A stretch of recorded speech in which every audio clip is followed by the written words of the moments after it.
The gentleman from Georgia, Mr. Collins, recognized for 5 minutes. Thank you, Mr. Chairman. I appreciate that. And then, Mr. Lunny, I think inadvertently you may have summed up this entire discussion. From my perspective, and many in this room know this, I believe that copyright protections and other protections not only at the proper balance strike innovation and help innovation, but also protect innovation and grow apart. And you made a comment in the midst of an exchange when you said it, and with my gentleman from Pennsylvania, you said it's just a poet.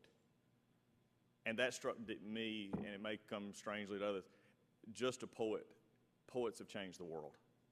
And their words mean something, their copyright protections have mean something. And I think for me, I think that sums up this entire hearing, that there needs to be a proper balance struck.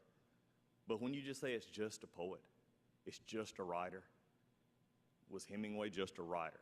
Was Dickens just a writer? Was Clancy, even new, just a writer?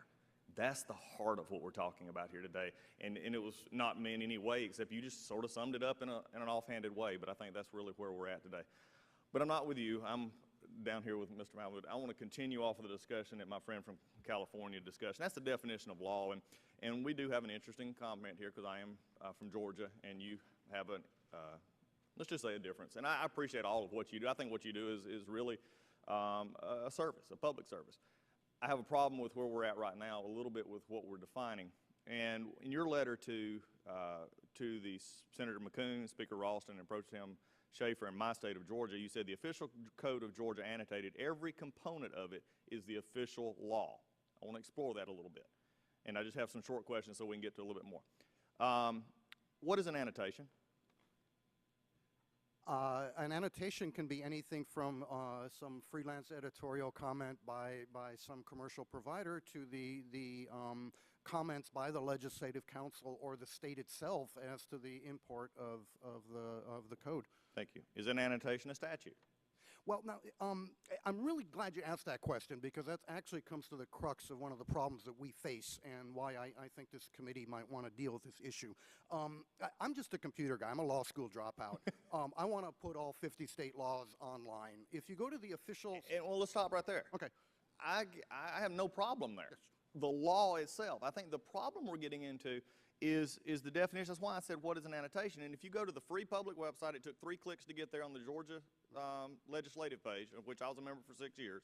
All you got to do is go, and you actually get the free Georgia code annotated, in which it says the annotated code is copyrighted, but it makes specific reference to say that the law or any other recognized by the law is not copyrighted. It's the work of the annotation which is more than the law.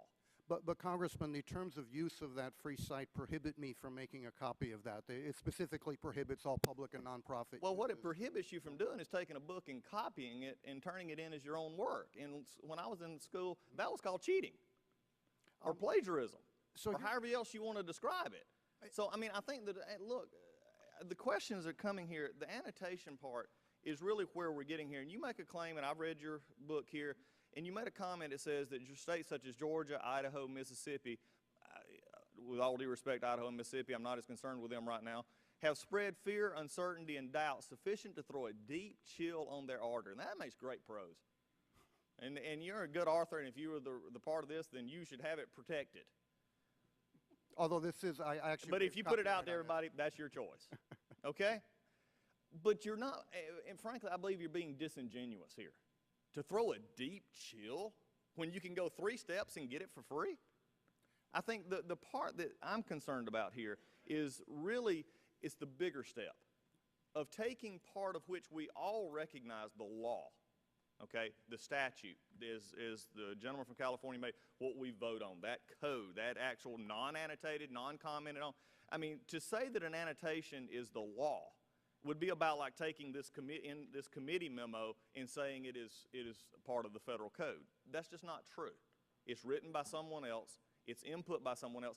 So the question really comes, for me, is the way that it was handled. It's just taking it off. It's already free. The issue is there. We've already discussed that, but there's a part that is kind of because it actually was the work of someone else. You're right. We need to make sure that copyright laws, and as all these others have discussed, and the issues that there needs to be a proper balance. I just believe here in this issue, especially taking the state of Georgia and others and claiming that they're chilling innovation, they're chilling this, I think is over the top to make a point about something that is not really true. And that being that the law itself will not negotiate. That is part of the public record. But if I have somebody that if I've wrote my annotation and I've done the work, then we respect the work. We don't go out and say, well, I've got the book, let's copy it, send it up, just simply because I don't want to do the work of annotation.